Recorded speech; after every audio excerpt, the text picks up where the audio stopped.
question sur un prix d'un médicament, le prix de l'ELEA, qui soigne la DMLA. Qu'est-ce qui explique ce prix et le traitement qui est associé? Si vous pouvez répondre, sinon voilà. Levothyrox, on parlait des 3 agences tout à l'heure, qui sont impliquées dans le circuit du médicament. Hein, on les reprend, je vais peut-être les écrire, ce sera plus simple.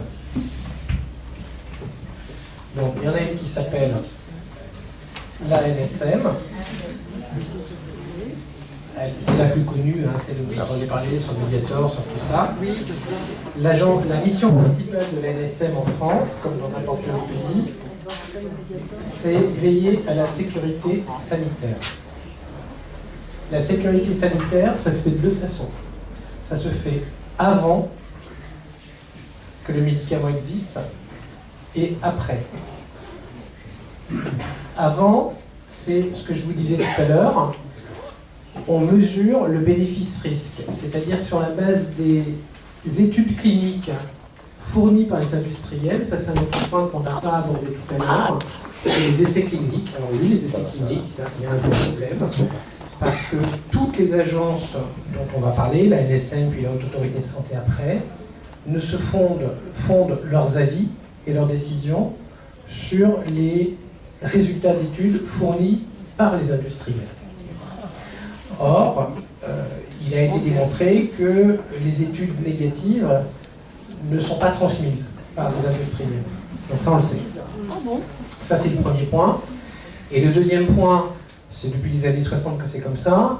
Sur les essais de cliniques de phase 2 et de phase 3, on est sur des cohortes de plusieurs centaines de patients, au maximum. C'est un gros essai. Des fois, c'est simplement une centaine, plus rarement quelques milliers, mais là, ça coûte beaucoup plus d'argent, donc il y en a moins. On sait très bien que sur une pathologie, prenons le Levothyrox et la thyroïde, la prévalence, je crois, c'est plusieurs centaines de milliers de personnes en France. La thyroxine, sous cette forme-là, a été étudiée cliniquement avant, hein, pour avoir l'autorisation de mise sur le marché, sur 200-300 personnes, sur 12 mois à 36 mois, voire 2 ans maximum. Donc évidemment, sur une toute petite cohorte et un temps limité, on n'a pas tous les effets secondaires, les effets indésirables, qui surviendront automatiquement dans ce qu'on appelle la vie réelle du médicament, lorsqu'il est prescrit à grande échelle, sur du temps long. C'est pour ça qu'il y a la deuxième mission de l'agence, et c'est celle qui pose problème, c'est le après. Et c'est ce qu'on appelle là, donc l'avant, c'est sur la base de mes petits essais cliniques, je vérifie le bénéfice-risque. Comme je vous l'ai dit, hein, pour faire court, il ne faut pas que la molécule tue le bonhomme. C'est ça hein, qu'on regarde. Et là, si c'est le cas, alors il faut démontrer qu'il y a quand même une efficacité thérapeutique un petit peu, mais elle n'est pas mesurée à ce stade-là. Si c'est le cas, on donne l'autorisation de mise sur le marché. À partir de là, il va être prescrit, il sera remboursé, on verra tout à l'heure sur la suite. Et normalement, il y a ce qu'on appelle une pharmacovigilance. Ça porte bien son nom, hein. Pharmacomédicament, vigilance. Alors je vais mettre mes lunettes. Voilà. Et là, la pharmacovigilance est censée organiser un système de remontée de tous les effets secondaires qui étaient prévus à partir des essais cliniques ou qui n'étaient pas prévus ou envisageables et qui surviennent. Et c'est vrai que sur certains médicaments, le Mediator est le cas le plus connu, hein, il y a des problèmes de pharmacovigilance. Au départ, c'était que des médecins et pas tous les médecins. Après, c'est un peu des patients, ça peut être des pharmaciens. Enfin, bon, c'est pas super bien organisé. Et de nouveau, le Mediator, quand Irène Frachon a voulu démontrer qu'il y avait, montrer tout simplement qu'il y avait des effets indésirables et plus qu'indésirables, puisque ça conduisait des valvulopathies sur le Mediator, elle s'est fait rentrer dans les baskets parce que la description des effets indésirables doit répondre aussi à des critères très scientifiques, et donc là, on a un problème là-dessus. Donc quand on cumule le fait que, eu égard à la nature des essais cliniques, on ne peut pas tout prévoir, Par ailleurs, on n'a pas forcément toutes les données objectives sur la molécule qui est présentée parce que les études qui présentaient des effets négatifs ne sont peut-être pas soumises dans le dossier de demande de mise sur le marché, ce qui est un vrai problème. Et aujourd'hui, le système est comme ça. Il va y avoir des effets secondaires. Mais même si le médicament, pendant la phase clinique, n'a pas ou très peu d'effets secondaires, on sait qu'en vie réelle, il y aura des effets secondaires. Il n'y a pas de risque zéro. Un médicament, c'est quelque chose qui agit sur l'organisme. Donc voilà, les organismes sont différents et s'il y a une particularité dans un organisme qui n'était pas représentée dans les personnes qui ont fait partie de l'essai clinique, eh ben, on ne peut pas voir cet effet qui apparaît. Donc le vrai problème du lévothyrox, il est là. Il est peut-être en amont sur l'industriel qui a déposé la nouvelle galénique, parce que la thyroxine en tant que telle, elle existait hein, avec les gouttes avant. Dans cette nouvelle galénique, il y a peut-être des choses qu'il savait qu'il n'a pas dit, ou des choses qu'il ne savait pas. Et après, on a un problème de surveillance. Voilà ce qui se passe sur le lévothyrox. Je continue juste avant de répondre sur l'autre question, comme ça en mettra tout au clair. Une fois qu'on a l'AMM, donc sachant que pour le avant, ne jamais oublier, les études cliniques sont produites par les industriels. Si les États se donnent encore une fois les moyens de faire une recherche, on aura une recherche publique, on revient sur le débat d'avant. Une petite peut-être parenthèse sur le coût de ces essais cliniques, parce que souvent ils sont mis en avant par les industriels, à partir de données qui sont elles-mêmes uniquement collectées auprès des industries pharmaceutiques. Dans les opérations un petit peu d'enfumage et de lobbying, en 1976, aux États-Unis, les plus gros industriels américains ont créé un centre de recherche qui s'appelle le Tufts Center, qui est localisé dans l'université de Boston. Alors c'est un peu comme le Canada Dry, c'est-à-dire que ça a le goût de l'université, c'est dans l'université, ça ressemble à l'université, il y a des professeurs éminents qui sont associés à ça, sauf que c'est pas du tout une antenne universitaire. Ils louent un truc sur le campus, mais ils bénéficient du nom du campus. Et le Tufts Center il est financé par l'industrie pharmaceutique. Il a pour mission, depuis sa création, d'évaluer le coût réel de la recherche et développement. Sauf que, le financement de ce centre est uniquement fait par l'industrie pharmaceutique. 2, les données comptables qui sont utilisées pour après essayer d'identifier le coût moyen de recherche et développement pour une molécule sont elles-mêmes fournies par les industriels. Donc il n'y a pas de vérification, de fact-checking, comme on dit aujourd'hui, dans ce monde moderne. Et c'est comme ça que le Tufts Center produit tous les 5 ans à peu près un chiffre que moi j'appelle le chiffre magique, qui est le coût moyen de la recherche et développement. En 1979, date de la première étude, le coût moyen c'était 250 millions de dollars. Aujourd'hui, on est entre 1 milliard et 2,5 milliards le coût moyen pour faire une molécule. C'est complètement absurde, on sait que c'est pas vrai. Sauf que ce chiffre est repris en boucle par les États, par les journalistes, par les analystes qui travaillent sur le prix du médicament, et on arrive à des éléments de langage du type de ceux tenus par le syndicat des industries du médicament en France, qui dit « bah oui, bon monsieur, mais quand même, produire un médicament, ça nous coûte 1 milliard par an ». Ils reprennent simplement le chiffre du Tufts Center. Alors, je vais vous apprendre un truc qui peut être utile, on parlait de comment on peut agir. Comme vous le savez, MSF a eu un prix Nobel au début des années 2000. Ils ont décidé de mettre l'argent de ce prix Nobel sur la création d'un institut de recherche et développement, donc, qui est privé, hein, puisqu'il est lié avec une ONG, mais pas à vocation business, et qui était dédié, et qui est toujours dédié, à la recherche de molécules pour les maladies tropicales orphelines. Les maladies négligées, parce qu'en fait, les marchés ne sont pas solvables pour les industriels. DNDi est maintenant pas loin de 15 ans d'existence. Il y a 3 ans, ils ont produit un rapport qui, pour le coup, un peu comme le Tufts Center, ils ont dit voilà ce que ça nous a coûté, mais voilà nos données à nous. Sur des vraies molécules qui sont aujourd'hui commercialisées par des laboratoires pharmaceutiques dans les pays du Sud. Le coût moyen de recherche et développement pour les molécules produites par DNDi, donc cette antenne de MSF, varie de 50 millions de dollars à 150 millions de dollars, versus le fameux milliard avancé par les industriels. Voilà. Ça, c'est un élément aussi à avoir en tête quand on revient sur la négociation dont on parlait entre d'un côté l'État et les industriels, évidemment ils arrivent, les mecs ils n'ont pas les moyens de vérifier, hein, c'est très équivalent temps plein, le comité économique des produits de santé, il y a 1000 dossiers par an, donc ils font tous des 1000 pages, donc inutile de vous dire qu'ils n'ont pas le temps de les lire. Sachant que dans les 13, j'ai rien contre les secrétaires dans cette salle, attention, hein, mais voilà, il y a juste 3 techniciens, quoi. Donc, évidemment, ils ne peuvent pas analyser. Donc, c'est pas si cher que ça. Tout ça pour dire qui produit les études cliniques. Il y a un peu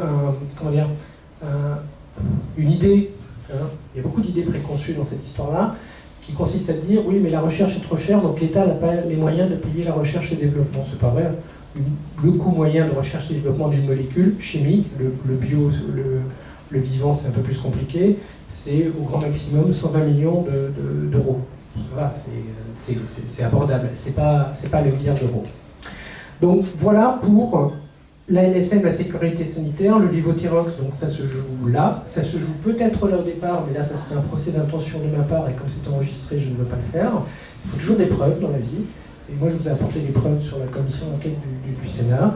Donc, bon, peut-être qu'il y a un problème dans les essais cliniques, on n'en sait rien. Une fois qu'il y a l'autorisation de mise sur le marché, la haute autorité de santé, alors ça dépend directement de l'État. C'est un établissement public administratif. La haute autorité de santé, donc, c'est une agence indépendante. Donc, sa présidente est nommée au Conseil des ministres et il y a 9 experts issus du milieu de la recherche, du milieu médical, qui sont nommés aussi au Conseil des ministres, sur la base de leur CV, et qui vont s'entourer de vacataires pour étudier les dossiers fournis par les industriels. Des vacataires qui sont payés 40 € par dossier, des dossiers de 10 000 pages. Donc évidemment, la plupart de ces vacataires travaillent tous pour l'industrie pharmaceutique. Donc le jour où on veut effectivement changer un petit peu les méthodes d'évaluation, donnons des moyens avec une vraie expertise publique pour analyser les dossiers. Que font ces experts? Ils définissent donc l'efficacité thérapeutique, de la même façon que l'ANSM définit la sécurité sanitaire, à travers les 2 indicateurs dont je vous parlais. C'est là qu'on va arriver sur la deuxième question. Le service médical rendu, dans l'absolu, est-ce que ça soigne beaucoup, pas beaucoup, un peu ou pas du tout? Et l'amélioration du service médical rendu en comparaison de ce qui existe sur le marché. Le SMR, ça dit, c'est remboursé par la Sécu, s'il y a un service médical rendu, s'il n'y en a pas, il y a 0 remboursement. D'accord? C'est le SMR 5, le dernier. Il y a 5 niveaux de SMR et 5 niveaux d'ASMR. Sur les 4 autres, c'est ce qui va définir le taux de remboursement. 100%, 70%, non pas 100%, c'est autre chose, 100%. 70%, 30%, 15%, puis j'en oublie. 65, voilà. Donc le taux de remboursement va être conditionné par le service médical rendu. Plus il est élevé, plus le médicament sera remboursé. Moins il est élevé, moins il sera remboursé, et s'il n'y a rien, il n'est pas remboursé. Après, le deuxième, quand on compare ce médicament-là, toujours sur la base des données fournies par les industriels, c'est la même chose. C'est eux qui nourrissent la NSM et c'est eux qui nourrissent la Haute Autorité de Santé. On va regarder donc cette amélioration.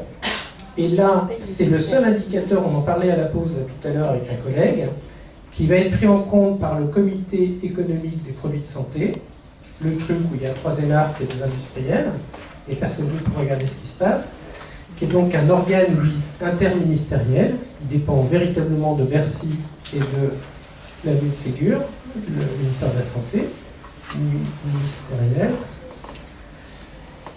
Lui va fixer le prix, et pour fixer le prix, il va prendre en compte le niveau d'ASMR. Comme je vous le disais, il y a 5 niveaux. Les médicaments innovants de niveau 1, 2, 3, plus ou moins innovants, l'État s'est énucléé, c'est couper des moyens de négocier avec l'industrie, donc il est obligé d'appliquer le prix demandé par l'industriel.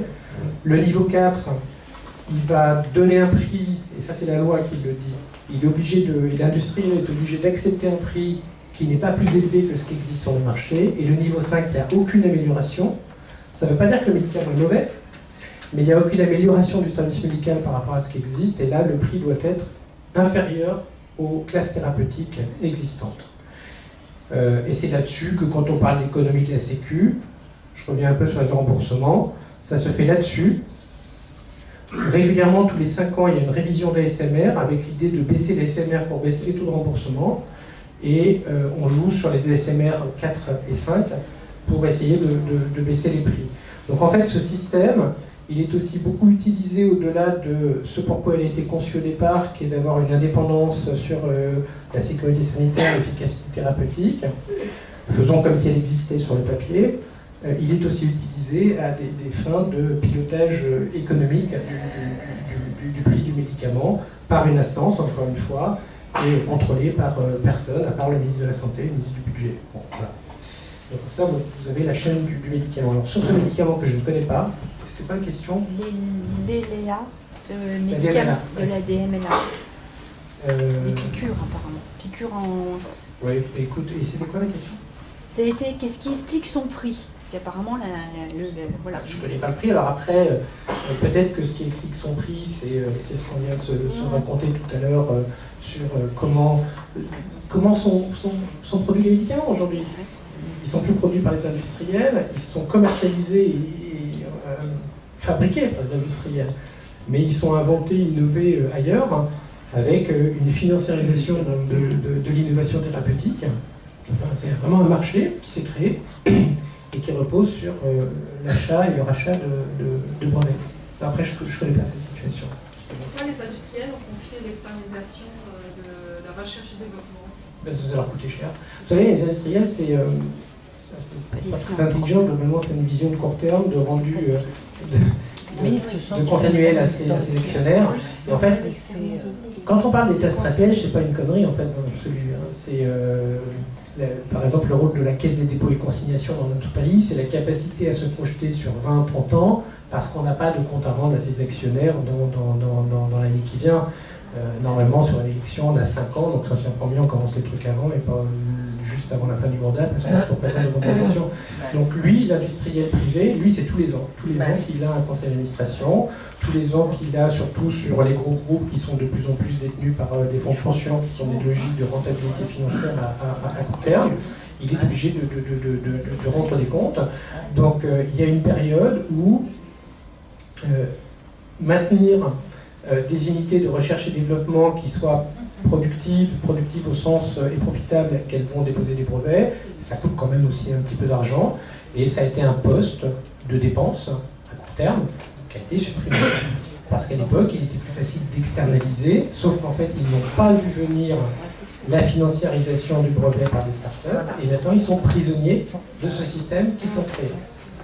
Quand on les voit d'ailleurs, du coup je commence à en parler à un ou deux industriels maintenant, ils se disent, alors c'est pas eux, c'est d'autres qui étaient là il y a 15 ans, on a fait une connerie. Ben, ils ont que la connerie elle est faite et on est là-dedans. C'est des raisons purement financières de court terme qui ont conduit les industriels, les compagnies, à réduire leurs coûts, leurs charges de fonctionnement. Sachant que n'oubliez jamais, je parlais tout à l'heure de marge nette. Donc l'industrie du médicament, ça relève du secteur industriel. Dans une économie réelle, à un prix final A plus B plus C plus D, enfin voilà, que ce soit de la métallurgie ou du textile, de la construction, c'est toujours la même chose.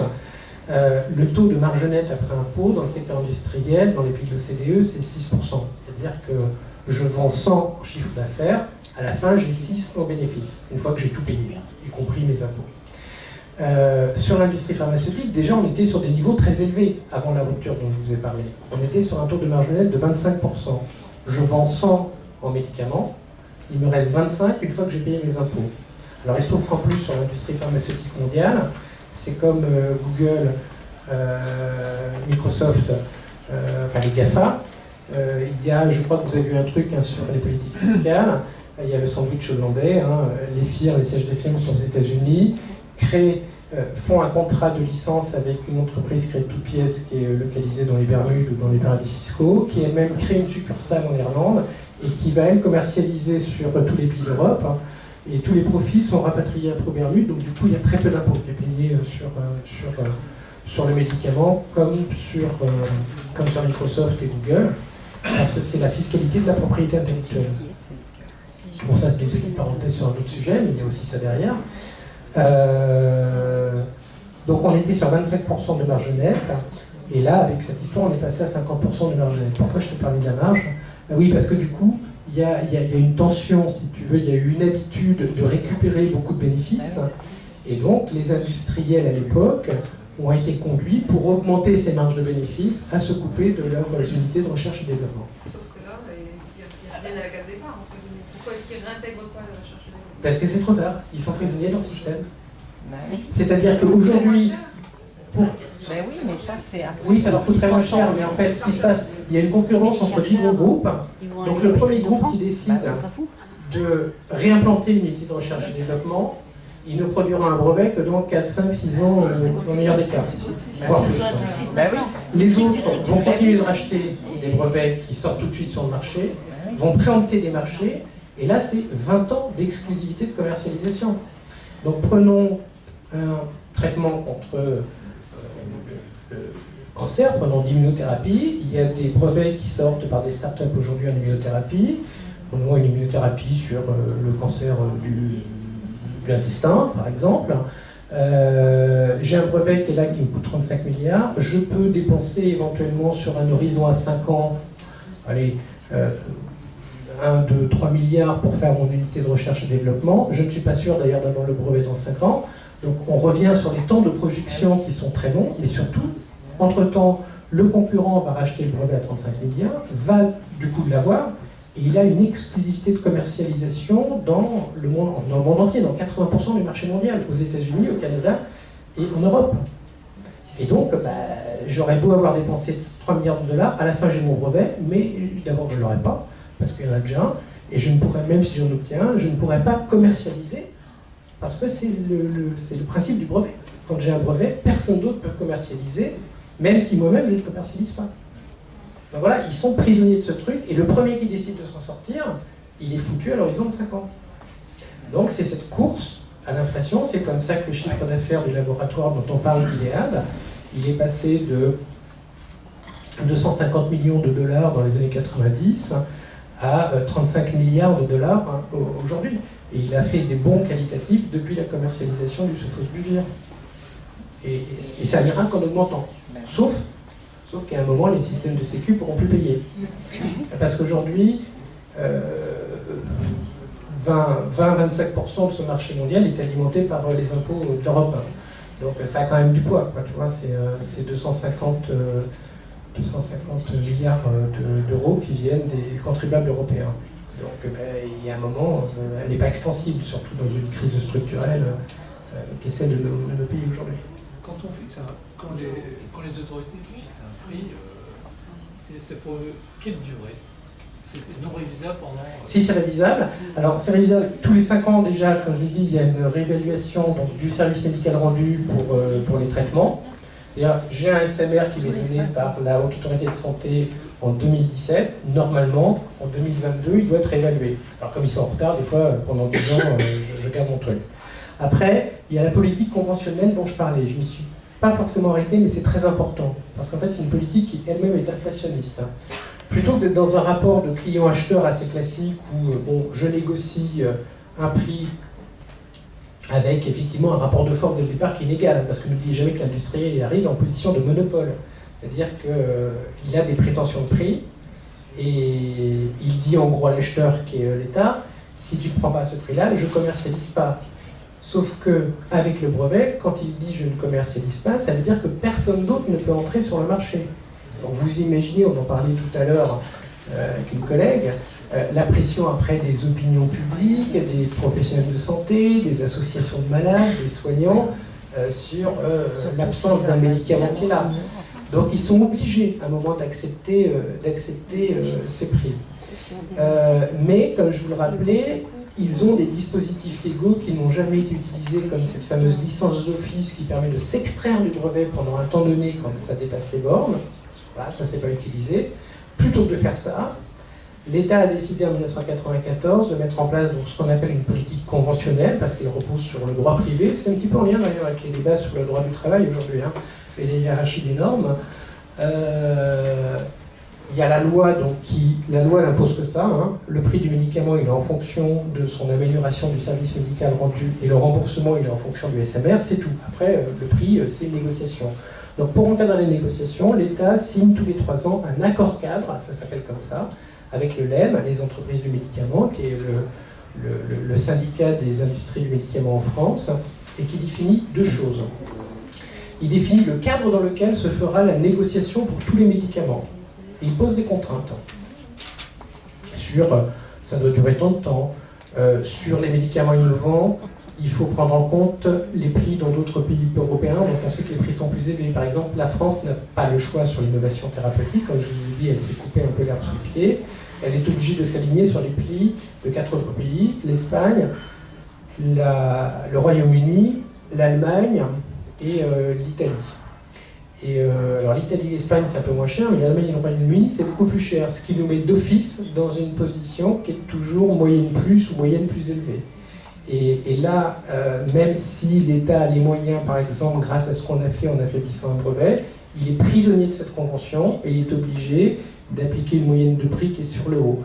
Il y a tout un ensemble de dispositifs qui régit aussi dans cette convention les remises qui sont accordées. Parce qu'une fois qu'il y a un prix qui est fixé, comme ceux que je vous ai annoncés, les 41 000 € sur le Sofosbuvir, il y a des remises qui se font. En fait, c'est assez sordide, hein. C'est comme vraiment de la vente de fruits et légumes, quoi. Donc, en fonction du volume, on parlait des effets prix-volume. Si j'en vends plus, je te fais une petite réduction. S'il se passe ci, je te fais une petite réduction. Personne n'a la main sur ces remises, elles sont secrètes. C'est couvert par le secret industriel, donc on ne sait pas quel est le niveau de remise exact qui est accordé par les industriels. On le sait à la fin sur une ligne dans les comptes de l'assurance maladie, mais qui cumule toutes les remises. Et le problème de ce système, c'est qu'il est inflationniste. Pourquoi ? Parce que comme je vous le disais sur les ASMR 5, qui est la majorité des médicaments, il n'y a pas d'amélioration du service médical rendu. 80% des médicaments qui sont mis sur le marché, c'est ça. Donc ils devraient être moins chers que les précédents. Sauf que comme la barrière de comparaison, c'est un médicament qui est breveté, qui a un prix très élevé, même s'il y a des remises, ce qui compte c'est le prix facial, le prix des génériques restera élevé. Et donc en fait c'est une volonté des industriels de garder ces remises secrètes pour que le comparateur officiel de prix reste lui élevé. Et ça, c'est l'État qui a cautionné ça. Il n'était pas obligé de le faire. Il aurait pu dire le prix public et le prix réel que j'ai après les remises. Désolé, c'est peut-être un peu complexe, mais tout ça, c'est pour dire qu'on a tout ce qui ne se fait pas normalement dans un modèle économique normal, c'est-à-dire la transparence de l'information. Il y a une asymétrie de l'information entre le payeur d'un côté et le vendeur de l'autre. Et il y a plein de prix Nobel, y compris le dernier Jean Tirole qui a dit que c'était pas bien. Mais on continue de faire ça depuis 1994 et cette politique n'est pas à remise en cause.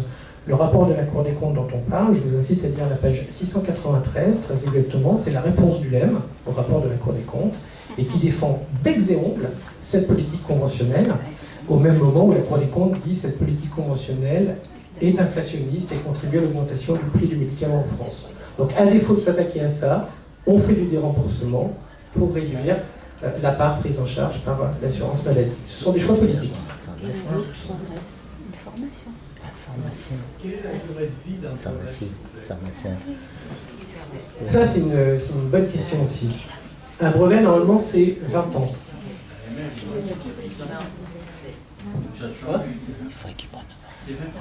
Alors, un brevet, c'est 20 ans. C'est 20 ans à partir du moment où le brevet est accordé par un office des brevets. Encore une fois, n'oubliez jamais, les brevets, ce sont les États qui les accordent. Soit les États directement, soit une organisation interétatique, comme l'Office européen des brevets, mais dont le conseil d'administration est composé par les puissances publiques. Dans la mesure où ces dossiers sont de plus en plus complexes, y compris avec l'introduction de la sécurité sanitaire, c'est l'avantage entre guillemets des scandales sanitaires, ça a été renforcé, le temps d'instruction des AMM en particulier, et parfois le temps de négociation des prix peut être assez long. Donc entre le moment où l'industriel a un brevet, parce que quand il arrive, évidemment il a déjà son brevet, hein. Il a pris soin de consolider le marché, de garantir ses parts de marché, et ensuite il va vendre son médicament aux États. en suivant cette procédure. Parfois, le moment où il arrive à la fin en commercialisation à l'hôpital ou en médecine de ville, une fois qu'il a eu son prix fixé, il peut s'écouler 2, 3, 4 ans entre le moment où il a eu le brevet et l'utilisation finale par le consommateur et le prescripteur.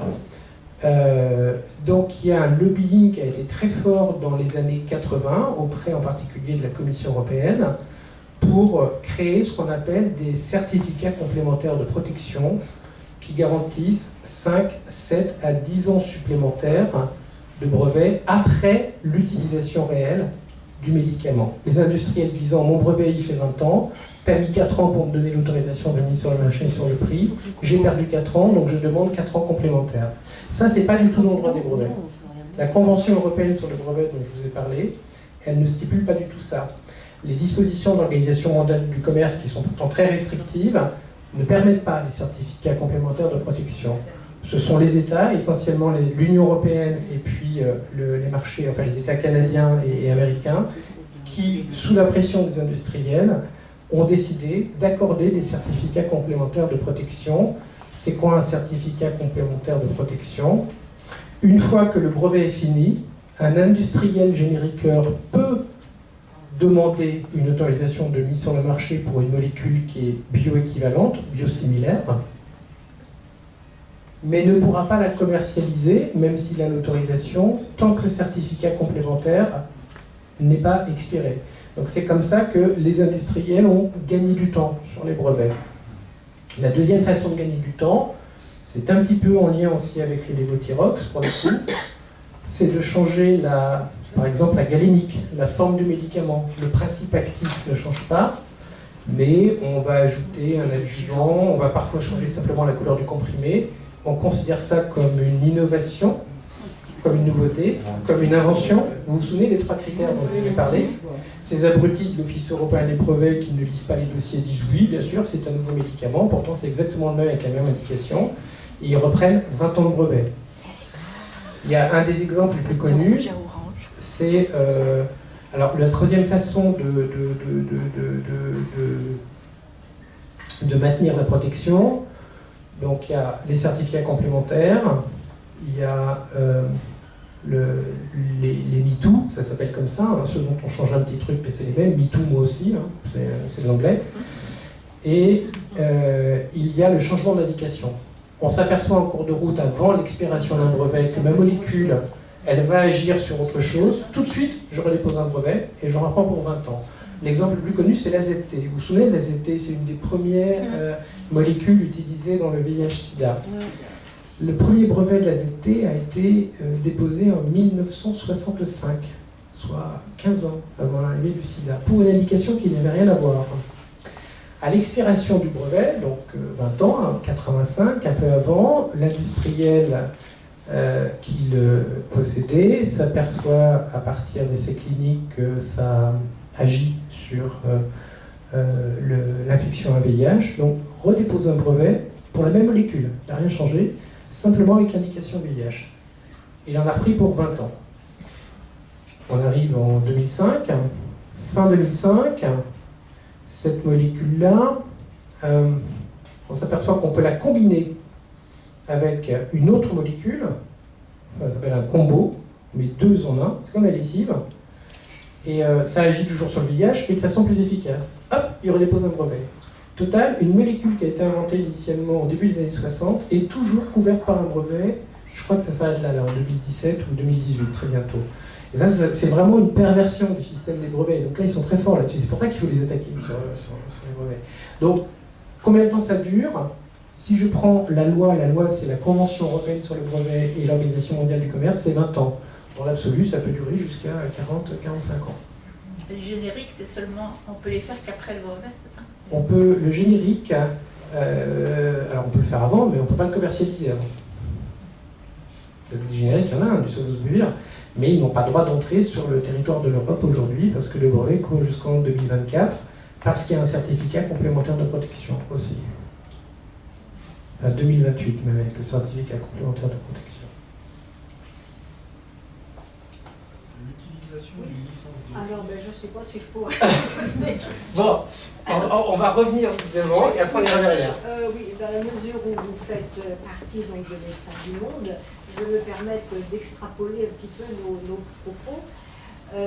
Voilà, disons qu'il y a de très nombreuses années où il y a, disons, dans le nord du Gabon, nord du Cameroun, nord de l'Angola, des personnes qui décèdent de la fièvre Ebola. Et on n'en faisait pas cas. Hein. Ouais. Et il a 75, suffi, 76. oui, et il a suffi qu'il y ait quelques cas en Europe, aux États-Unis, pour que, par miracle, en 2015, on a trouvé un vaccin contre l'Ebola. Comment ça se fait? On n'en est pas trouvé auparavant. Alors, et vous savez, des fois il y a des questions, il y a les réponses dans les questions. Hein. Non, mais je ne vais pas répondre sur Ebola tout de suite, mais j'ai répondu quelque part sur l'initiative de MSF DNDi, l'initiative pour les maladies négligées. Il y a des marchés qui sont solvables et il y en a qui ne le sont pas. Voilà, c'est tout. Donc c'était pas solvable en 75 Ebola, c'est devenu solvable. Et puis en plus, la différence de 75, c'est que là, ça a pris une proportion quand même au Libéria qui était assez conséquente, hein, et ça a suscité de l'émotion qui fait que, voilà, on va y aller. Donc il y a deux éléments qui ont joué. Parce que les cas d'Ebola, c'est quand même plus les professionnels de santé qui sont rentrés, il y en a eu très peu et qui ont été contaminés sur place. Alors du coup, on revient au bout de la licence d'office, ça m'intéresse les questions. Il y a une question. Oui, c'était moi. Ouais. Donc pour finir le paragraphe brevet, vous avez dit qu'un État peut suspendre ce brevet avec une licence d'office pendant un certain temps. Ouais. Alors c'est combien de temps? C'est pas encadré. En fait, l'article 37 de cette loi du 2 janvier 68, De Gaulle n'a pas fait que des conneries, dit clairement, c'est le mot, hein, lorsqu'un médicament est fourni en quantité insuffisante ou bien vendu à un prix anormalement élevé, c'est le texte de loi, à un prix anormalement élevé, le ministre de la Santé, considérant qu'il y a un danger pour la santé publique, lorsqu'on a un médicament qui éradique une épidémie et qu'on ne le met pas à disposition, c'est un danger pour la santé publique, demande à son collègue du ministre de l'Industrie et du Commerce en charge de la propriété intellectuelle de déclencher une licence d'office. C'est tout ce que dit l'article. Ensuite, il y a certains parties dans la partie réglementaire du Code de la propriété intellectuelle qui définissent les modalités, mais l'appréciation de la durée est faite par le ministre, par les pouvoirs publics. Je sais pas, ça peut être 1 an, 2 ans, 3 ans, ça peut être ad vitam aeternam. La seule obligation, c'est de donner une contrepartie à l'industrie. Et pour les exemples de pays, pour les pays qui ont utilisé des licences d'office, qui sont essentiellement les pays du Sud, très récemment la Malaisie vient d'en déclencher une justement sur le Sophos buvir. Il y a 400 000 personnes infectées par l'hépatite C en Malaisie. Évidemment, à ces prix-là, ils n'avaient pas du tout les moyens de payer le traitement. Le ministre de la Santé, pour le coup, là, à la différence de la nôtre, il y a quelques années, a pris ses responsabilités et a décidé d'utiliser ce qui est prévu dans sa loi sur les brevets, ce qui est prévu dans les conventions de l'Organisation mondiale du commerce, de déclencher cette licence d'office. Et la rémunération, je pense, de l'industriel dans le Gilead, ça va être sur 6% des ventes. Alors des ventes à $150, évidemment, pas 41 000. Alors, n'oubliez jamais que le taux de bénéfice net, aujourd'hui, c'est 50% de Gilead. Donc, ça, c'est fixé après par voie d'arrêté ministériel, et l'industriel détenteur titulaire du brevet peut faire un appel de cette décision devant une cour administrative. Donc, c'est le tribunal administratif, ça remonte jusqu'au Conseil d'État. Il peut contester le motif, il peut contester la durée, il va pouvoir contester la rémunération. Mais encore une fois, comme ça n'a jamais été utilisé en France, on n'a pas d'exemple. Vous savez, c'est un peu comme la liberté de la presse, ça ne s'use que si on ne s'en sert pas. Et donc là, ce dispositif est en train de s'user alors qu'on devrait l'utiliser aujourd'hui. Donc la loi ne définit pas la durée de la licence d'office. C'est ça votre bataille là finalement. Bah oui, c'est clair. Ça que vous voulez. Oui, parce que derrière, au-delà du cas concret du Sophos buvir, c'est de donner un signal politique fort. Ce dont on parle ici, c'est de remettre les gens autour d'une table. Les industriels, sur le fond, je vous dis, je commence à discuter avec eux, ils sont conscients là, du modèle que je viens de vous raconter. Ils savent qu'ils sont prisonniers, ils ne peuvent pas le dire en public. Les pouvoirs publics, ils savent bien que le problème est là. Donc il y a un moment, il faut que celui qui fixe les règles du jeu, c'est l'État qui fixe les règles du jeu, hein, les conventions, les lois, les normes, celui qui, in fine, fixe le médicament et celui qui, in fine, assure la solvabilité du marché. Attention, je ne parle pas de la Malaisie ou d'un trou du cul du monde, je parle de pays d'Europe qui ont décidé de collectiviser une dépense sociale qui s'appelle l'assurance maladie, à travers un impôt et une cotisation sociale. La solvabilité, c'est nous. Et c'est la contrepartie voilà, de notre droit de vote et de ce qu'on accepte. Donc l'État, pour ces trois raisons, a un rôle qui est majeur. Hein. Et c'est à... Je ne sais pas pourquoi je racontais ça.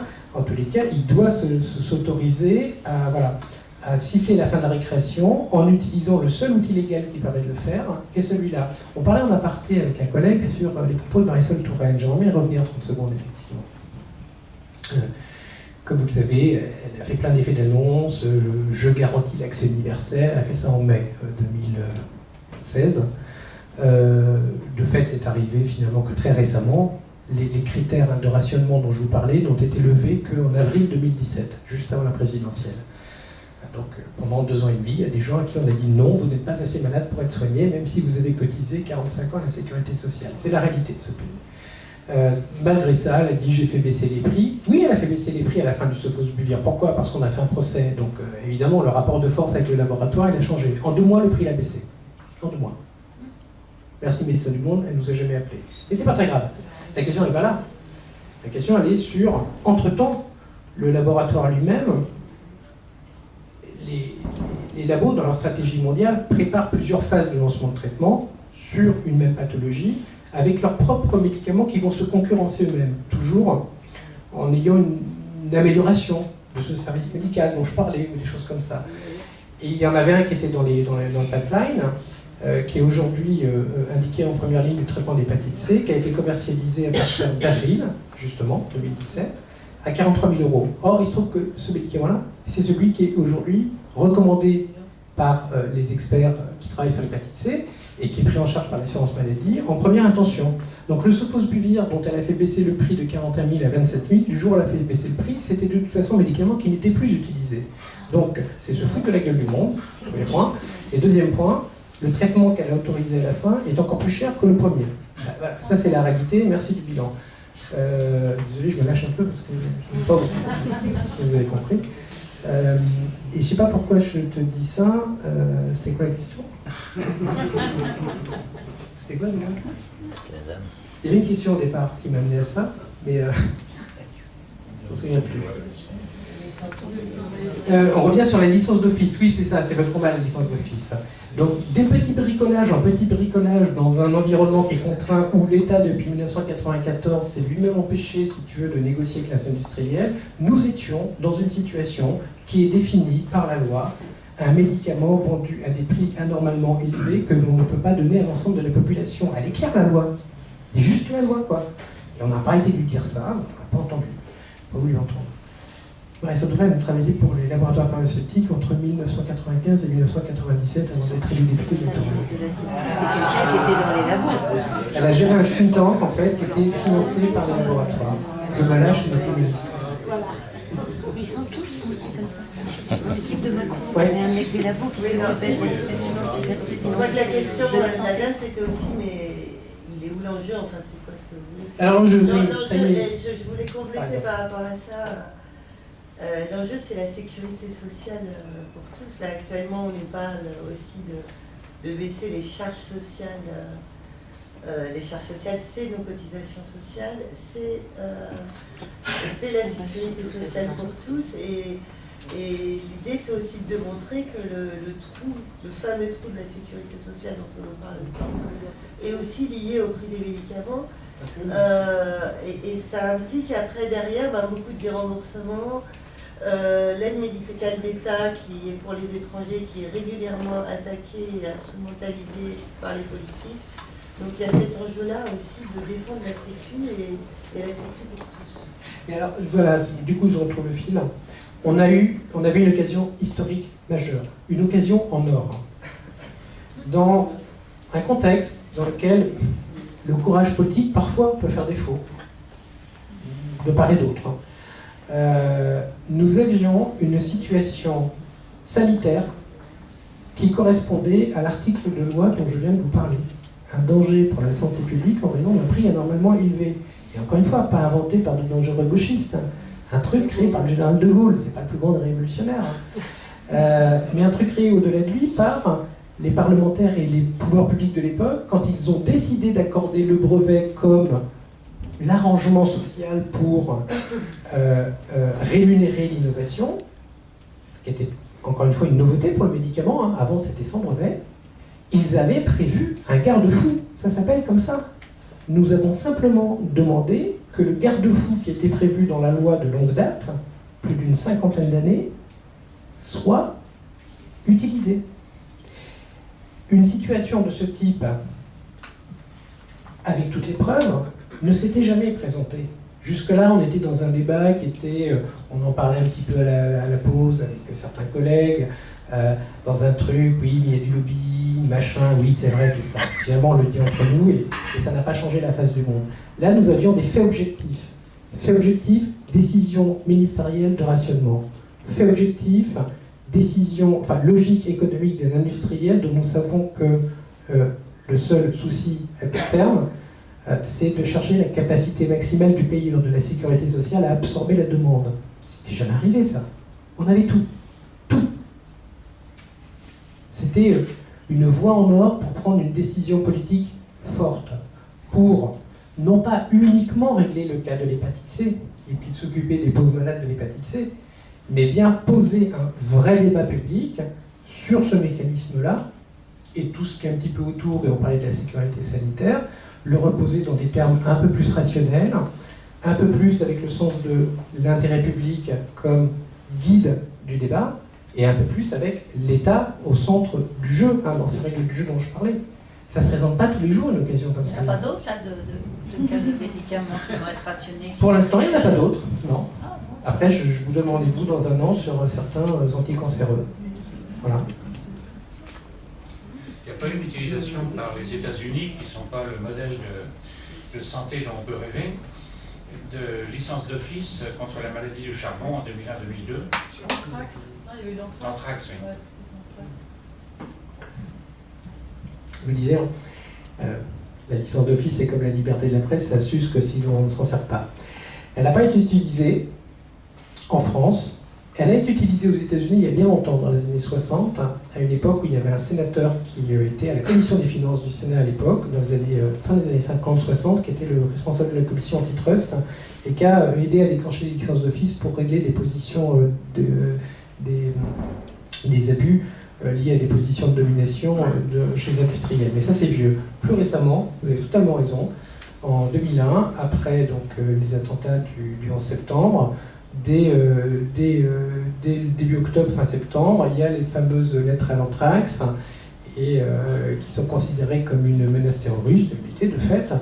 Et à un moment, certaines de ces lettres arrivent au Congrès, les sénateurs les reçoivent, donc il y a une mobilisation, il y a une émotion qui est légitime au demeurant après les attentats des Twin Towers. Et il se trouve qu'il existe un antidote contre l'anthrax qui était protégé par un brevet. Et Bush, dans une de ses déclarations, déclare vouloir protéger la population américaine dans le cadre de sa guerre au terrorisme, etc. Et veut doter les 350 millions d'Américains d'une dose d'antidote. Très bonne idée. Sauf que les labos lui disent, écoute, ça coûte 100, donc tu vas devoir me payer ça. Et l'autre dit, non, moi j'ai pas les moyens, donc je te l'achète pour 1. Et le labo qui dit, voilà, fuck you, hein, les États-Unis, c'est moi qui ai le brevet, donc je fais ce que je veux. Et Bush qui lui répond, je résume, mais c'est un peu ce qui s'est passé, ouais, mais moi j'ai une loi aussi qui s'appelle la licence d'office, hein, la Government Use License, en anglais, et si tu n'acceptes pas mon prix, je considère que c'est un prix anormalement élevé et je déclenche la licence d'office. Du jour au lendemain, le labo s'est aligné sur la position de l'État. Alors, retraversons l'Atlantique maintenant et revenons en France avec Claude Évin, en 1989, pour celles et ceux qui s'en souviennent, la pilule RU 486, la pilule abortive. Propriété du labo, c'était qui à l'époque? Roussel Duclaf. Il y a donc elle a l'AMM, la RU 489, elle commence à avoir fini le circuit, elle a un prix, elle va être commercialisée. Et il y a une opposition, des mouvements pro-life, anti-avortement, qui sont dans leur rôle, avec une pression qui est très forte, une pression sur les industriels aussi, y compris des pressions de menaces physiques sur le dirigeant de l'époque. Et donc l'industriel, Roussel Duclaf, Hugues à la taille du marché qui n'est pas si grande que ça, décide de ne pas produire, pas commercialiser en France la pilule, parce qu'il y a une mobilisation d'une partie de l'opinion publique contre ce médicament-là. Evin convoque le directeur du labo, il lui dit très bien, tu veux pas commercialiser, article 37 de la loi du 2 janvier 68, vous savez, hein, maintenant vous la connaissez par cœur, 2 motifs, prix anormalement élevé, ou bien médicaments produits en quantité insuffisante. Bah là, c'était pas quantité insuffisante, c'était pas de quantité du tout. Du jour au lendemain, le laboratoire a repris sa chaîne de production et, malgré les menaces, a permis l'accès à la pilule abortive. Donc ce qui est intéressant dans la licence d'office, c'est que même sans l'utiliser, la simple menace par les pouvoirs publics de la déclencher fait bouger les industries. Double effet qui se coule. Et c'est pour ça qu'on revient sur ce qu'on se disait, c'était vraiment une occasion en or, cette fois-ci, de le faire. Donc les 2 exemples sur des pays proches, encore une fois, des pays où on parlait de la Malaisie tout à l'heure, le Brésil à plusieurs reprises l'a fait sur des antirétroviraux VIH, la Thaïlande aussi l'a fait, mais souvent on compare, on associe la licence d'office à un outil pour les pays à revenus faibles ou intermédiaires, les pays en voie de développement. Or c'est faux, c'est aussi un outil de régulation du marché pour les pays du Nord.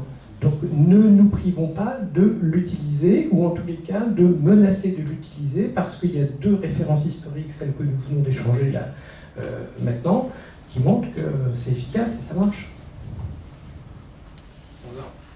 Juste une remarque, on n'est pas les seuls, parce qu'apparemment les autres pays européens aussi ont pas joué cette possibilité de faire passer le prix. Donc aujourd'hui, sur ce médicament, il y aurait que la Malaisie qui aurait poussé à la baisse le prix du médicament. Non, il y a plusieurs pays. D'abord, il y a des pays qui ont refusé d'accorder le brevet. Ça, oui, c'est bien votre question, parce que ça me permet de revenir encore une fois sur le brevet. Ce brevet, il est définitivement bancal, mais on a fait appel. Hein. On finira par l'annuler. Alors malheureusement, il sera annulé vu les temps de procédure judiciaire dans 5 ans. Et dans 5 ans, tous les malades auront été traités en France, donc voilà, ce sera fini. Mais ça fera un cas d'école. Pour les mêmes raisons qui étaient les nôtres lorsque nous avons contesté juridiquement la validité du brevet, des pays qui, eux, ont des offices des brevets qui font bien leur boulot, à la différence de l'Office européen des brevets, ont bien étudié le dossier et se sont dit, bah mon gars, ton dossier, il ne remplit pas les critères de la brevetabilité, ou bien il ne remplit pas les critères définis pour présenter un dossier, dont celui de présenter explicitement l'invention. Hein, par exemple, la position des molécules dans l'espace. C'est ça un médicament. Un médicament, c'est pas une vision en 2 dimensions avec un atome de ceci plus un atome de cela. C'est bien comment mes 2 atomes et mes 2 molécules se situent dans l'espace. C'est ça qui va définir l'effet pharmacologique. Les mêmes molécules assemblées différemment ont un effet ou vont pas l'avoir. Donc là, c'est le truc que nous avons gagné sur le sofosbuvir, c'est pour ça que j'en parle. Et donc, on a des offices des brevets, et je pense à l'Office indien des brevets, je pense à l'Office chinois des brevets, lui c'est un peu pour d'autres raisons de marché, je pense à l'Office brésilien des brevets, et à quelques autres, à la Russie aussi, qui ont refusé d'accorder en amont le brevet au laboratoire Gilead. Donc ceux-là, ils ont, surtout l'Inde, qui a une tradition de production de génériques, très rapidement, ils ont produit ce médicament. Et pourquoi très rapidement ils l'ont produit? Parce que justement, ce n'était pas une invention. Nous, on maintient que ce n'est pas une invention, et on gagnera un jour là-dessus. Peut-être à 3 ans, 4 ans, mais on gagnera. Parce que tout était dans la littérature. Le moindre chimiste de bas étage était capable de faire ce médicament. C'est de la chimie pour les nuls, hein. C'est vraiment pas compliqué. On sait faire, c'est le même principe que le VIH depuis les années 95. Et il fait un tube à essai, un petit chaudron, et c'est bon, ça marche. Je caricature, mais c'est quasiment ça. Et donc, ils se sont mis à le produire.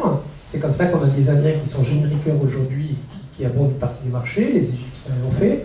Voilà pourquoi il y a des pays qui l'ont fait. Après, il y a d'autres pays comme la Malaisie qui vont utiliser, qui avaient malheureusement accordé le brevet, qui étaient pieds et poings liés à des prix extrêmement élevés, pas les mêmes prix que sur les marchés du Nord, évidemment, mais même des prix à 1000 $, quand le revenu moyen par habitant il est de 20 ou 30 $ par mois, la cure à 1000 $ de 12 semaines, elle reste inaccessible pour ces populations-là dans des systèmes où il n'y a pas de solidarité et de système de sécurité sociale universel. Donc ces pays-là, plutôt que de payer même le prix spécial pays pauvre fait par Gilead à 1000 $, ils ont préféré casser le truc et l'acheter à 150 ou 200 $ comme on peut l'acheter sur le marché international dans des endroits où c'est pas protégé. Donc voilà les deux raisons pour lesquelles il y a des pays où c'est moins cher. D'abord parce que, il y en a eu qui ont l'intelligence de ne pas accorder le brevet parce qu'ils ont respecté les règles des brevets, et d'autres qui ont fait la bêtise d'accorder le brevet, comme chez nous, ils ont réparé cette bêtise en déclenchant une licence d'office. Nous attendons toujours que l'Europe répare sa bêtise sur le Gilead. Est-ce qu'il y a encore une dernière question? Le temps... Il y a de plus en plus de médicaments qui sont en pénurie. Pourquoi? Pénurie de stock ou pénurie organisée? Alors, on va aller sur le vaccin de DTP là. C'est assez compliqué ce truc-là. En fait, il y a beaucoup d'éléments pour le coup. Il y a beaucoup d'éléments. Alors, il y a des volontés effectivement à un moment de. Alors là, c'est l'histoire de l'obligation vaccinale, d'arrêter la production du seul produit vaccinal qui correspond aux 3 obligations pour proposer un autre produit qui intègre des vaccinations optionnelles, les vaccins pentavalents ou hexavalents, c'est-à-dire au-delà des 3, diphtérie, tétanos, polio, je vais rajouter la rougeole, l'hépatite B, la coqueluche, tout ce que vous voulez.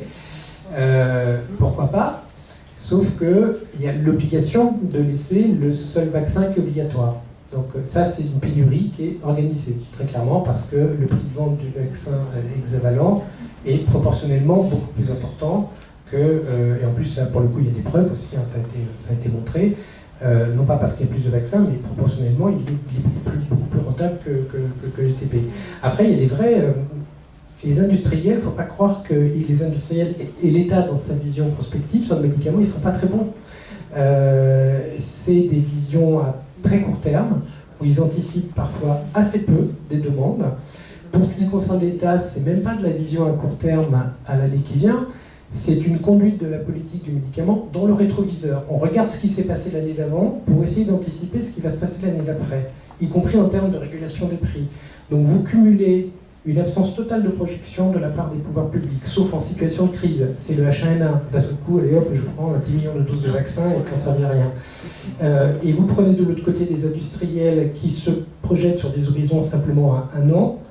Les deux phénomènes expliquent que, sans qu'il y ait de la mauvaise volonté au demeurant, au-delà du cas vaccin dont je vous ai parlé, il y a des vraies volontés des fois de couper des marchés, sans qu'il y ait une vraie volonté, ils ne savent pas se projeter et on se retrouve avec des pénuries à certains moments. Voilà. Je fais court, c'est plus complexe, mais voilà un peu les deux explications. Je voulais juste donner une information sur un sujet qui a été abordé. On a parlé du traitement de la DMLA par piqûre, à raison d'une piqûre tous les mois ou tous les 2 mois. Le coût de la piqûre est de 700 à 750 €. C'est la vaccine du santisme, c'est ça?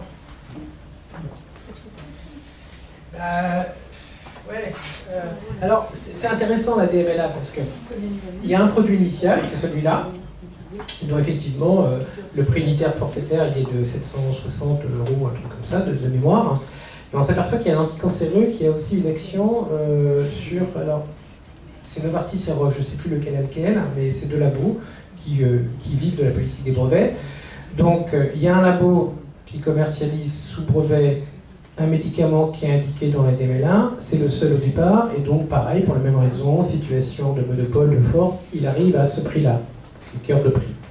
Il se trouve qu'en parallèle, il y a un autre médicament qui est utilisé à des visées oncologiques, donc en lutte contre le cancer.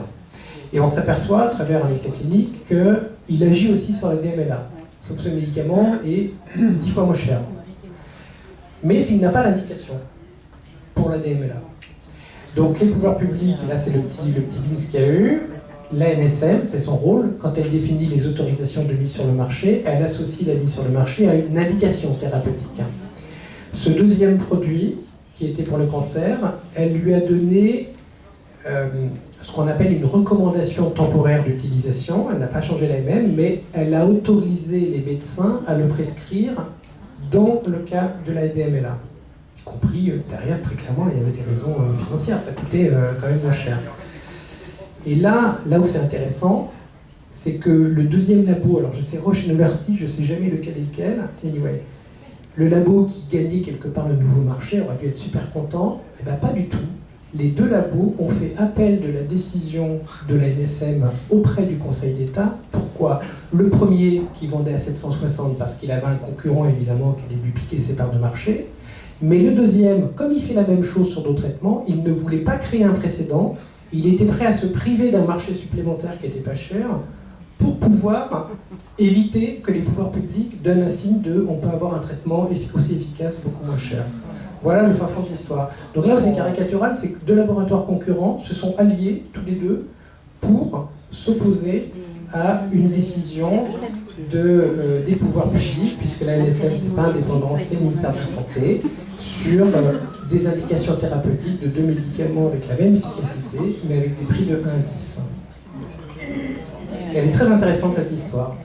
Et c'est toujours un rebondissement, hein. Il y a eu, c'est monté donc jusqu'au Conseil d'État, il y a eu une décision il n'y a pas très longtemps, et je crois qu'il y a un nouveau recours, c'est loin d'être fini. Parce que l'avantage d'avoir beaucoup d'argent, c'est que ça permet de s'entourer d'avocats très brillants. Je parlais d'Eric Brockovich, donc on a des gens qui sont très, très doués sur le droit des brevets et sur utiliser aussi parfois les incohérences et les contradictions des pouvoirs publics qui sont beaucoup moins outillés et qui des fois prennent des décisions contradictoires mais ne respectent pas la loi. Par exemple, le CEPS, pendant des années, n'a pas respecté la loi qui consiste à réduire le prix du médicament quand la SMR n'existe pas, ce dont je vous parlais, la SMR 5. Il a parfois donné des prix de médicaments qui étaient plus élevés que les comparatifs. Ça c'est interdit. Et ça c'est le problème de l'État qui est le plus mal, un peu comme les cordonniers mal chaussés, qui ne respectent pas les règles qu'il applique. Donc les industriels s'engouffrent là-dedans et font beaucoup de contentieux sur certaines décisions administratives, et l'ADEME c'est ça. Merci. Est-ce que le jugement que vous avez gagné a eu un quelconque retentissement médiatique? Enfin, que faire pour que les gens soient informés et qu'on agisse dans la mesure de nos moyens? Expliquer que contrairement à ce que dit toujours l'industrie, où le brevet est une règle d'or et le médicament n'existerait pas s'il n'y avait pas de brevet, bon, à la limite, on ne remet pas ça en cause à court terme, encore une fois, on le prend comme un fait acquis, comme une règle du jeu, mais justement, il y a des règles. Et là, nous avons apporté la preuve pour la première fois que les industriels ne respectaient pas la règle. Donc, déjà, je pense que c'est un vrai message. Parce que vous imaginez la pression, on parle un petit peu de lobby, on ne l'a pas trop évoqué ce soir, mais il y a un lobby qui est très fort auprès des parlementaires, auprès des décideurs publics, auprès des cabinets ministériels. Donc, il y a un moment, on leur dit, tous les gars qui vous disent des choses à l'oreille, ils ne respectent pas les règles. Et déjà, pour moi, c'est un discours qui est assez fort. Hein. Vous avez beaucoup de choses à demander plutôt dans votre circonscription. C'est la dernière question. Oui, donc vous nous avez dit tout à l'heure que donc certains pays pouvaient refuser les brevets, mais finalement produisaient quand même le médicament. Bien sûr. Mais alors, à quoi servent les brevets dans ce cas-là? Si on peut produire un médicament sans obtention de brevet. On peut produire un médicament sans breveter. Ouais, tout à fait. Alors d'abord, on va rappeler que le brevet, encore une fois, je vous le disais, n'existait pas avant 68 pour le médicament. Le brevet, c'est vieux, hein, ça existe depuis. Voilà. Et particulièrement, ça s'est structuré dans le début des temps modernes. Les premiers exemples de brevets modernes, c'est Venise en 1475. Voilà. Et depuis, le brevet, ça existe. Mais sur le médicament, c'est très nouveau. Ce qu'on oublie surtout, c'est qu'avant l'Organisation mondiale du commerce en 1995, à part les pays de l'OCDE, donc l'Europe et les États-Unis, le Canada et le Japon et l'Australie, tous les autres pays du monde, dont l'Inde, c'est pour ça qu'on appelle la pharmacie du Sud, n'avaient pas de brevet. C'est-à-dire qu'on pouvait produire un médicament sans brevet. On demandait bien sûr ce qui correspond à une AMM chez nous, on faisait évaluer le médicament, mais n'importe qui pouvait produire le même médicament, et il y avait de la concurrence, et voilà. C'est comme ça que l'Inde s'est retrouvée avec des médicaments pas chers du jour où Indira Gandhi a décidé de supprimer la loi sur les brevets, qui était un héritage de l'Empire britannique. Et ils l'ont supprimé au début des années 70, et la mortalité en Inde a chuté de 20% dans les 10 ans grâce à un accès à un médicament qui était possible. Alors après, production et brevet, c'est dissocié. Le brevet, ça n'empêche qu'une chose, c'est la commercialisation sur un territoire. Mais même en France, ça n'empêcherait pas un génériqueur potentiel de produire du sofosbuvir, le médicament contre l'hépatite C ou n'importe quel autre. Mais il ne peut pas le commercialiser en France. En revanche, maintenant, il pourrait le commercialiser en Malaisie, dont on parlait. Il pourrait le commercialiser en Ukraine ou en Russie, ou en Chine, qui n'ont pas reconnu le brevet pour Gilead. Donc le brevet, ce n'est pas lié à la production, c'est lié à la commercialisation. Alors justement, moi j'ai lu aussi, puis ça va après c'est fini, j'ai lu aussi très récemment qu'un laboratoire marocain, alors là il s'agit de l'hépatite B, pas de l'hépatite C, mais de l'hépatite B, qu'un laboratoire marocain très récemment avait finalement réussi, ou enfin s'était intéressé au traitement pour l'hépatite B et avait réussi à produire des médicaments qui étaient, je crois, de l'ordre de 100 fois moins chers que le médicament qui est commercialisé en France pour l'hépatite B. Oui. Et, par contre, ça ne va concerner que le territoire marocain. C'est ce que j'ai lu dans l'article. Ça va concerner que le territoire marocain et ça concernera tous les territoires du monde qui n'ont pas accordé de brevet aux médicaments marocains. Et donc ce laboratoire c'est Pharma5, avec une famille très militante, la famille Finali, qui produit aussi des médicaments contre l'hépatite C. D'ailleurs on va travailler avec eux, Médecins du Monde, sur un projet de cohorte qu'on a au Maroc. Et le gouvernement, le royaume du Maroc, n'a pas accordé de brevet à Gilead. Donc du coup, ils peuvent produire... Alors le seul pays, le pays qui est super intéressant sur le médicament, c'est l'Algérie, parce que l'Algérie n'est toujours pas membre de l'Organisation mondiale du commerce. Donc c'est un des rares pays qui a un niveau de développement qui est intéressant, avec un tissu industriel pharmaceutique. Il y a des industriels génériqueurs. L'Algérie, c'est pour toi Irène, sur tes programmes, l'Algérie n'est toujours pas membre de l'OMC, donc l'obligation du brevet ne s'applique pas, parce que l'OMC a généralisé l'obligation du brevet pour le médicament au monde entier. C'est comme ça que les pays pauvres, il y a eu 10 millions de morts du sida en Afrique, en fait, c'est aussi simple. Les propriétaires d'antirétroviraux avaient de fait des brevets dans tous les pays d'Afrique, mais refusaient de vendre pour des raisons de solvabilité, ils ne gagnaient rien. En revanche, personne d'autre ne pouvait rentrer sur le marché parce qu'ils avaient bloqué le marché. Il a fallu 10 ans de lutte et 10 millions de morts pour que les gouvernements déclenchent des licences d'office dont on parlait, ou qu'il y ait des licences volontaires. Suivez, si vous vous intéressez à la question des brevets, aux négociations actuelles de l'Algérie qui est en train de rentrer dans l'OMC et qui risque de perdre cette liberté-là.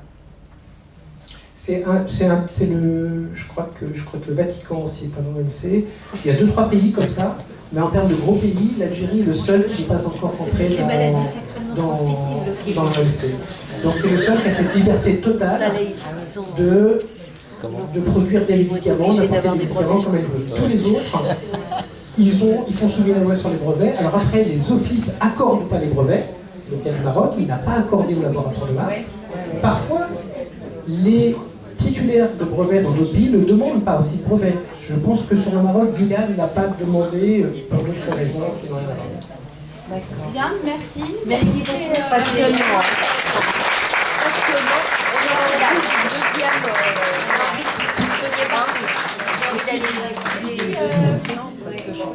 Au prochain café citoyen, si vous le souhaitez. On reviendra après à la loi de financement de sécurité sociale 2018. Ah ouais, très chouette ça.